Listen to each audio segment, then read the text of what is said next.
All right, welcome to this episode of Real Estate Chat with Robert Eid. and John Perez. And in today's episode, we're going to be taking apart a Toronto Star article entitled, "How much income do you need to buy a home in Toronto? Thousands more than last year." So I'm going to put the article up on screen in a moment, but basically does that in spite of prices dropping from last year's February 2022 peak, it actually costs you more money if you were buying a home now. Robert, any preliminary thoughts before we dissect this article?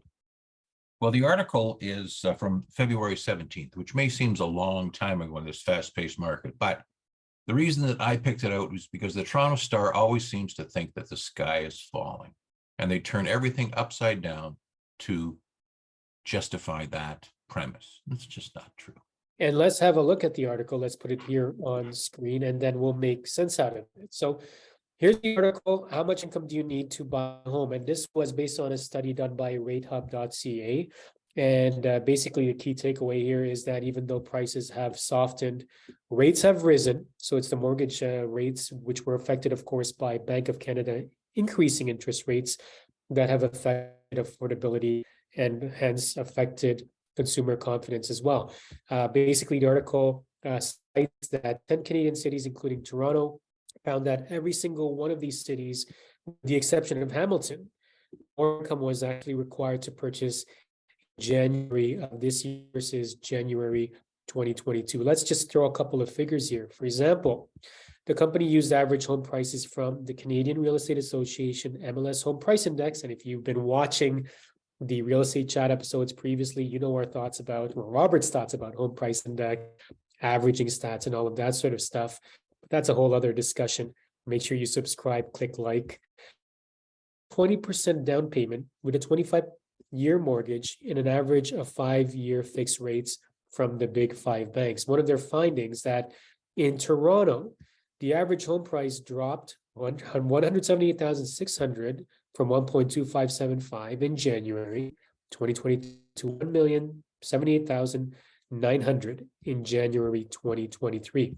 With the stress test, which requires buyers to qualify at a rate of 5.25 or 2% more, whatever is highest, the average wage is 5.37. So buyers need to qualify at 7.37%. What does that mean? They need to make $207,000, which is $7,600 more than the $199,380 they needed to make in January 2022. So we linked the article, and there's a lot of things you can read on there. A couple of key points as well is Toronto prices compared it to how things are looking on the West Coast. And they say how in Hamilton it's actually cheaper. Robert, based on your, insight into this article, is there relevancy in terms of how to approach it, or is there a better way that buyers should be thinking about their mindset of purchasing a home in the current market? Of course. The HPI, the seasonally adjusted mythical comparison, of course, is not my favorite. However, if they were going to do a first-time buyer-based study, they wouldn't pick the average of the whole region. They would pick something for $600,000 or $750,000 and then compare the difference in the interest rates. Now, the mortgage broker that put this out, I'm sure he had some great business gathering reason for doing that study, but really he used available data and did something quickly, and it proved nothing. Now, the old pros in the real estate business were saying, when buyers were saying, I can't afford it, the prices are too crazy, he said, look, if interest rates ever go up, prices will come down, but you'll be paying more because these dirt cheap interest rates at 1%, 1.5% just cannot be beat. The low monthly payments will, it'll be more when you do it. Now, this is wrong because the amount that you owe is the most important thing. And the amount you owe at the end of the term when it comes to renewal is also important. So if you're doing something today, which we're going to recommend for creative financing, you look at how much you're going to pay, how much you're going to pay in total monthly payments over the period, and then how much will be the balance owing at the end of the time. And that's the only way that you can evaluate the financial side of it. Now, prices have changed. They haven't changed anything like this. In Toronto, which is all we care about, is there's an inverse relationship between the distance from the CN Tower and the prices normally. The further away from the CN Tower, the lower the price for the same thing. Now, in this case, the boom rippled out. And so the further you were away, the greater was the increase that happened towards the end of the boom, because people couldn't buy in downtown, so they went to Leaside. They couldn't pay in Leaside, so they went to Pickering. They couldn't pay in Pickering, so they went to Oshawa. They couldn't pay in Oshawa, so they went to They went Kingston that's where they went. and blew the prices completely out. Now, it doesn't matter. We can't go back again. All we can do now is say, okay, what do you want to do? What do you want to do? And everybody is evaluating that, just like it says here. This stress test, I was a very big critic of this stress test all the way along, only because it was backwards and upside down and done for the wrong reason. If the stress test had been 7%, you have to qualify at 7% all the time, or the face rate of the mortgage, whatever it is, then it would have performed its same job of looking at people's ability to pay if interest rates happen to go up. But they don't really have to pay that 7%. They have to pay whatever they have to pay. So lenders are now being, well, this is the Office of the Superintendent of Financial Institutions has thrown all of its rules open for public discussion and is asking for input. You have until about the middle of April to give recommendations. And they've done actually quite a nice study. They've lined out about 10 different questions. You can respond to one question or all the questions, say, what should we be doing? What they're trying to do is protect the integrity of the lender, not you, the buyer, the integrity of the lender, as if the lender is using CMHC insurance to guarantee bad loans so that if they go bad, the government backs them up and they don't care, they get paid out and everything's fine, which actually they are doing. So this is a very good opportunity for you as a consumer to give input to the Office of the Superintendent of Financial Institutions and tell him how stupid the current rules are, how bad it is what the Bank of Canada has done, and what you think they should do from now on. Now, Well, can I ask you a question, Robert, before you get on to your next thought? When was the stress test introduced, which, which started the whole, X amount of percentage above the current rates? When did that come into play? I'm going to say 2015. I might be out by a year. But Now, the idea was that it was anticipatable that interest rates could go up, that they were so low, they had to go up. And so rather than, and the biggest difference basically is that if it was done in anticipation, the effect, and to your point, the effect of rapid interest rate increases creates a shock to this type of a test, because then it shoots up the target much more like extraordinarily profound than what should be.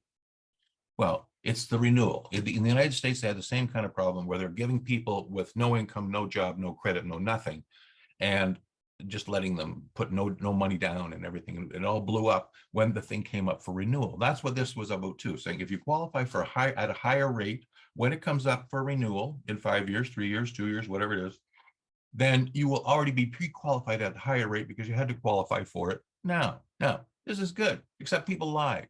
And there was institutions who are not subject to the federal regulations that furnished the money for the speculators. And so the speculators competing with the first-time buyers who qualified under the stress test had a commitment and couldn't buy it because they couldn't get they didn't apply for the financing at a BCD lender. They only stayed with an A lender that had the stress test that told them they could only pay $652,000, and this guy overbid them by 50. He got the house. But now he's got a problem. He bid the prices up. Now he's got a problem. So it's a tangled web we weave, and now the poo has hit the propeller. So well, it presents options. So I mean, this article goes further and talks about how there are places such as Hamilton where the prices haven't. It's much more affordable, they're trying to say, and so somebody not making this $200,000 plus today with limited options. I mean, that's the problem of the article, as Robert, you pointed out, is that what is that average though in terms of what you're going and the purchasing? If you're looking to buy a condo, that's a totally different story than purchasing a Toronto detached freehold property. Exactly. And so, this other thing, if you were at $200,000 and 197 before, the difference of $7,000 doesn't make any damn difference to you. This is a ridiculous article, ridiculous on the face of it. Yeah. So let's have a look then at the buyers or potential buyers who are, I mean, first-time buyers. They also pointed out as one of the groups that are victims to this, because now it's a lot more difficult. They Yes. also pointed out that renters, because of the way the interest rates have gone, and of course, landlords and carrying costs have increased, but also because of natural supply and demand factors, renting has been a lot more challenging. So somebody watching Real Estate Chat right now is a renter Yep. looking to enter the market. There is no such thing as an average home. They're looking to buy. What Yes. kind of a property should they be looking at? Should they buy in Toronto for that? Like, let's say, for example, they can afford a condo in Toronto. Should they do that? Or for that, sort of maybe a little bit more than that, buy a detached or a semi or a townhouse freehold home somewhere out there, maybe in Hamilton? What would your Okay, advice that's be? 35 questions. Let's start at the beginning. Start with You have to find out a baseline by getting a qualification, pre-qualification from an A lender. Go into your bank and say, how much can I have as a mortgage? And you got your down payment. So there's your purchase price. Let's say the purchase price is $658,000. Okay, so now what could you do with $658,000? Now you start shopping with that money and find what you can get. Now, if you can't get anything, you do nothing. You keep saving your money. If you can do something in Clarington, you decide whether you want to move to Clarington and uproot your kids and do this and do this and this. And if you do, then you move to Clarington into you find somebody who's hurting bad and selling a nice semi side split or something or other, 5 years old, then you move to Clarington. But if you don't, like, nobody really wants to move to Hamilton if they live in Toronto, because it's a big commute. Nobody really wants to live in Clarington if they work in Toronto. So it's the principle of fives. What do you do 5 times a week, 5 times a month, 5 times a year? What you do 5 times a week is going to dictate your location. Now we have a budget and we have a location. So you look at that. What do you get? Do you get a condominium apartment? Do you get a back-to-back stack? Do you get a townhouse? What do you get for your magic number? Now, if you can't get something that you want, you look for somebody who really wants to sell. And you say to him, look, these interest rates are killing me. I'll pay you your $729,000 asking price, except I want you to finance it for me. And he says, what are you talking about? So what are you going to do with the money when you sell? Well, I'm going to put it in the bank. What are you going to do when you get it in the bank? Well, I'm going to earn interest on it. Well, how about I give you this money and I'll pay it back to you over 5 years, but we make a special deal based on your principal residence exemption, and you won't pay any interest, you won't pay any tax, and at the end of the 5 years, I'll have paid you the whole thing, much more than you can get from anybody else on the market. Also, we've got these our buyer, the people who will assist you with the down payment. There's all kinds of, I don't say they're great, I don't say they're for everybody, alternative ways, joint ventures, participation in less than 100% of the sale that are open to people. Sellers will consider them, where before it was just give me cash. I don't care. I don't need one of these things. I want cash.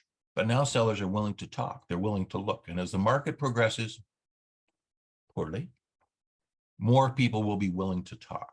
If you're a first-time buyer, be patient, start looking, get your ducks in a row, see how much of a mortgage you can get. And then from that baseline, you can start doing creative financing if you have the intelligence and competence in registrant to assist you.